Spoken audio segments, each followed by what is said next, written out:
ISN 24, le journal.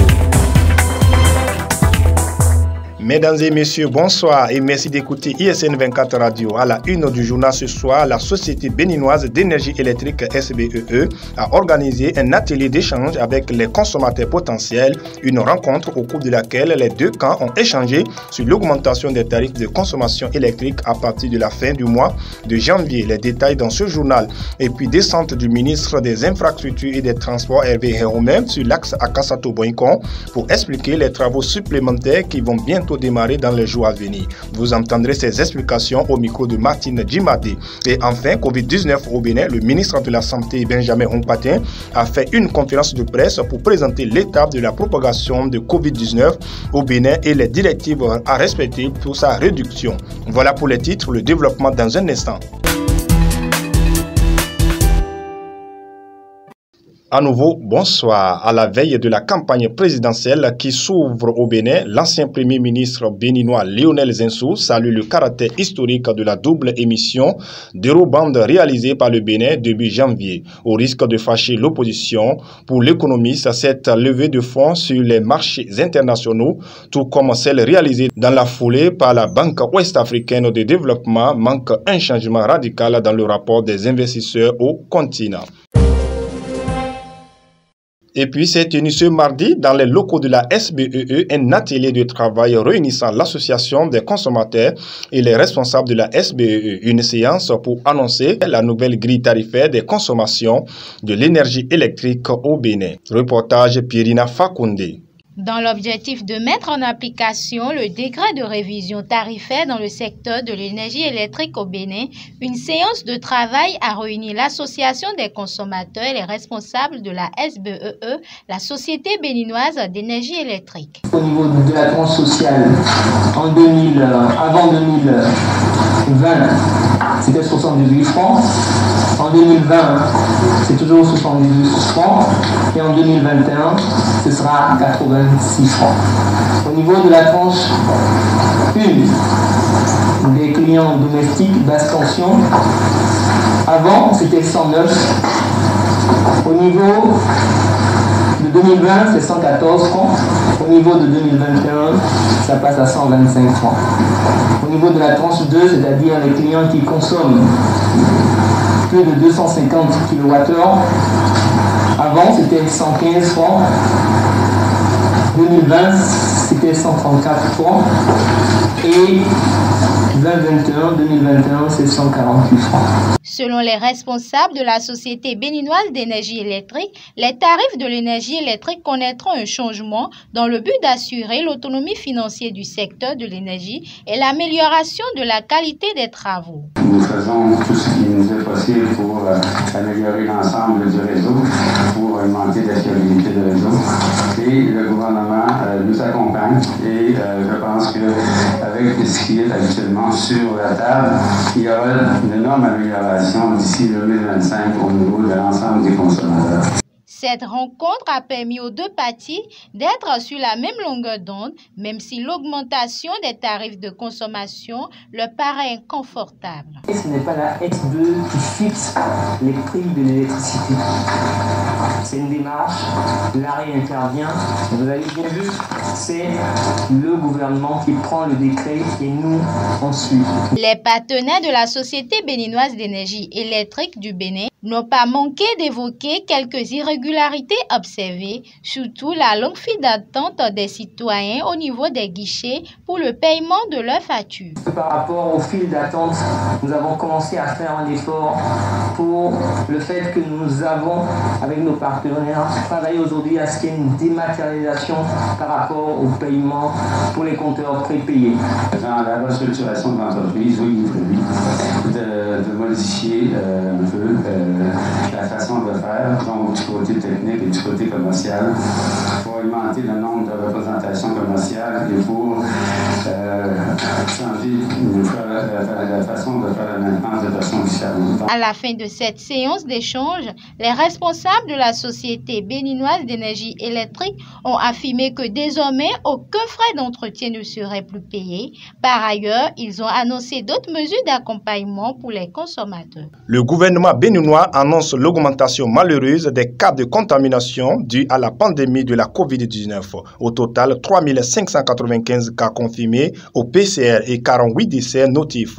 Le ministre de la Santé, Benjamin Hunkpatien, invite les citoyens béninois à la vigilance et à la prudence dans ce reportage de Pierina Fakounde. Le pays fait face depuis le 16 mars 2020 à la pandémie de la COVID-19. Pour limiter sa propagation, le gouvernement développe des stratégies de riposte régulièrement mises à jour. La transmission de cette maladie est essentiellement communautaire, avec un pic observé au mois de juin-juillet 2020 et une stabilisation, voire une tendance baissière depuis les 4 derniers mois de l'année 2020 dans notre pays. Depuis quelques semaines, à l'instar des autres pays de la sous-région et du monde, le Bénin est confronté à une recrudescence du nombre de cas. Ainsi, depuis le 1er janvier 2021, le nombre moyen de cas confirmés par jour a doublé, passant de 8 à 17. Le nombre de cas graves suit la même tendance. À la date du 19 janvier 2021, le Bénin compte 3595 cas confirmés à la PCR, dont 3290 guéris, 250 patients en cours de suivi, dont 38 cas graves et 5 décès enregistrés en 20 jours, portant à 48 le nombre de pertes en vies humaines liées à cette pandémie au Bénin. Ces cas graves et décès sont enregistrés surtout chez les sujets à risque âgés de plus de 60 ans, porteurs de diabète, d'hypertension artérielle, d'accident vasculaire cérébral, souffrant de drépanocytose, d'obésité, d'asthme et d'autres maladies cardiovasculaires ayant consulté tardivement. Ces décès surviennent malgré la qualité des soins qui leur sont prodigués. Pour maîtriser la situation épidémiologique actuelle, le gouvernement prescrit le respect strict des mesures barrières, à savoir le port systématique de masques, le lavage des mains à l'eau et au savon, ou encore la désinfection des mains avec la solution hydroalcoolique et le respect de la distance de sécurité sanitaire d'au moins 1 mètre entre personnes. La consultation précoce ou l'appel du 136 au moindre signe faisant penser à la COVID-19 ou assimilable à des signes de grippe ou de paludisme, fièvre, toux, éternuement, rhume, diarrhée, perte du goût ou de l'odorat, difficultés respiratoires pour ne citer que cela. Le dépistage et la mise sous traitement présomptif systématique de tout cas suspect dans les formations sanitaires et les sites dédiés à cet effet sur toute l'étendue du territoire national. La poursuite de l'application de la politique de mise à disposition des pharmacies, de chloroquine et de masques à prix subventionnés en vue de favoriser leur accès à la population. C'est le lieu de rappeler à nos concitoyens que la vie a certes connu une reprise relative de son cours normal, mais la pandémie n'est pas terminée et nous devons rester vigilants. Et c'est d'autant plus avec l'apparition des variants du virus qui se relèvent tout aussi dangereux. Imprudence des conducteurs de camions de l'entreprise de construction Ebomaf occasionnant plusieurs décès. Suite à ces cas de décès en République du Bénin, le ministre des Infrastructures et du Transport Hervé Nhomé a effectué une descente à Abomey-Calavi pour le constat et mettre en garde ces derniers, suivant le reportage de Martine Djimade. Le ministre des Infrastructures et des Transports Hervé Nhomé, accompagné des membres de son cabinet, du maire de la commune d'Abomey-Calavi et des députés de la localité, a effectué une descente sur le chantier de construction de la voie Calavi-Bouta, Wedo, Kokokodji-Hevi. Une visite qui intervient suite au récent cas d'accident de circulation mortel enregistré sur ce chantier. Et face à cette situation, le ministre très remonté contre ses conducteurs et cives, ce qui appelle la fin de la récréation. Suite aux événements tragiques qui se sont produits ces derniers jours, un certain nombre de mesures ont été prises. Et certaines informations me sont parvenus. Il faut que tous les employés, tous les conducteurs sachent que personne n'est au-dessus de la loi. Celui qui fait un accident mortel, un accident en général, répondra devant l'autorité. Ça veut dire police, justice. Nous sommes là, c'est pour travailler, c'est pour le développement, c'est pour construire la route. Et construisons la route, faisons notre travail avec la conscience professionnelle qu'il faut. Je saisis l'occasion pour présenter d'abord mes condoléances au nom de la commune de Calavi aux différentes familles éplorées. Le temps de nous organiser et d'aller dans les maisons respectives. Des mesures qui seront désormais prises pour la sauvegarde de la vie humaine, dont les responsables de ces cas de décès par accident de la route sont les conducteurs des camions de cette société. Il faut noter que ces mesures prises par l'autorité ministérielle et la société Ebomav seront appliquées pour tous les chantiers de construction de routes au Bénin. La première mesure que nous avons prise, c'est d'abord de vérifier la qualité de l'outil de travail, c'est-à-dire la qualité des véhicules que vous utilisez. Ne seront désormais acceptés sur le chantier que des conducteurs de véhicules ou les véhicules poids lourds, des conducteurs qui disposent de permis de conduire de poids lourds avec un minimum de 7 ans d'expérience. Si le permis de quelqu'un poids lourd n'a pas 7 ans d'expérience, nous ne l'acceptons plus sur nos chantiers. Et c'est une mesure qui sera généralisée sur tous nos chantiers. L'autorité a signifié les aspirations des populations de son cabinet et l'impérieuse nécessité d'arrêter sur l'imprudence des chauffeurs. Déjà qu'à propos de cette situation, le tribunal d'Abomey-Calavi a donné l'ordre de mettre en prison 2 conducteurs de véhicules de la société Ebomav. Ceux-ci sont déposés en prison pour des faits d'homicide involontaire et excès de vitesse. Le ministre des Infrastructures et des Transports Hervé Héhomé était également sur l'axe Akasato-Alada à hauteur de Glodjibé où l'étroitesse de la route occasionne aussi des cas d'accident. L'autorité a évoqué que quelques mesures de plus sur les cas d'accidents mortels impliquent les voitures de la société BTP Ebomav. Écoutons-le. Recrudescence des cas d'accident sur l'axe Akasato-Alada, le ministre des Infrastructures et des Transports, Hervé Héhomé, annonce également les mesures fortes pour cette tronçon. Nous avons prévu la construction de ce deuxième côté de la route. Nous avons été perturbés dans la programmation avec la pandémie, nos experts qui n'ont pas pu finaliser les dossiers et autres. Donc on n'a pas pu le faire cette année. Face à la recrudescence des accidents, nous avons décidé de mettre en œuvre une solution d'urgence. Et cette solution d'urgence consiste à aménager en terre.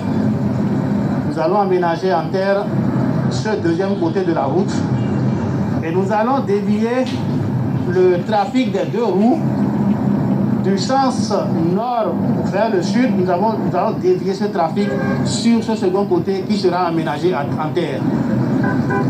Nous allons réaliser les signalisations requises et nous allons accompagner tout ceci avec de la sensibilisation, de l'information aux populations. Et je vais pouvoir compter sur le maire et ses services techniques pour nous aider à sensibiliser la population, notamment les 2 roues, qui sont en danger, vu ce que nous avons enregistré jusque-là. Il faut dire que nous n'avons pas opté pour la solution de démolition du terre-plein central, parce que les bordures du terre-plein central, notamment côté route revêtue, nous servent à maintenir la route en état, à garantir la durabilité de la route jusqu'au moment où nous serons prêts à réaliser le second côté. Nous allons accompagner la mesure de l'interdiction de stationnement des gros porteurs dans l'emprise de la voie. Nous allons interdire ça et nous allons prendre l'appui de la police républicaine pour mettre en exécution cette interdiction. Alors, je vais quand même terminer par une bonne nouvelle, c'est que nous sommes en discussion avec le Millennium Challenge Corporation dans le cadre du compact régional pour la prise en compte de cette route qui serait carrément une reconstruction depuis Cotonou, on va dire Gotomé, on va même voir la possibilité de quitter le nouvel échangeur de Verdocor. Nous allons prendre depuis le nouvel échangeur de Verdocor, passer par Gotomé jusqu'à Boycon en 2x2. Et nous allons souhaiter que cette discussion avec le Millennium Challenge Account prospère rapidement. Sur cette axe à Kassato-Alada, il sera procédé un aménagement en terre du deuxième côté de la route, selon les dits du ministre, suivi des séances de sensibilisation qui seront organisées pour informer les usagers dans l'optique de préserver la vie humaine des citoyens béninois. Et puis, propriété, à présent, la campagne de salubrité, un acte citoyen, a complètement disparu. Cette pratique entre-temps spontanée chez les autochtones d'un quartier doit faire son retour pour la propriété de nos rues secondaires et cadres de vie. Mais est-ce que les citoyens sont toujours disposés à reprendre ces genres d'initiatives? Élément de réponse dans ce reportage. Aujourd'hui, nos rues dans les quartiers sont de plus en plus insalubres du fait que les campagnes de salubrité ne sont plus organisées par les autochtones. Un constat fait par bon nombre de citoyens qui nous livrent leur appréciation. Les campagnes de salubrité, c'est de sensibiliser la population ou bien un groupe de personnes pour rendre propre des endroits sales dans la ville, par exemple les lieux publics, et devant les parcs, etc. On a besoin des outils comme des balais, les roues et les râteaux, les paniers pour pouvoir faire le travail. Il y a une campagne de salubrité, c'est une campagne au cours de laquelle on sensibilise la population contre l'insalubrité. La disparition des campagnes de salubrité constitue un danger sur le plan sanitaire et certains citoyens exhortent la population et les autorités locales à reprendre cette initiative. Il faut sensibiliser la population, il faut afficher des affiches, il faut faire des publicités et ceux qui annoncent, il faut qu'ils annoncent dans les tarifs pour que les gens puissent être au courant de ça. Une lourde responsabilité est revenue au gouvernement et à la population. Le gouvernement doit se lever et aussi la population doit se lever si éventuellement on veut rester en bonne santé.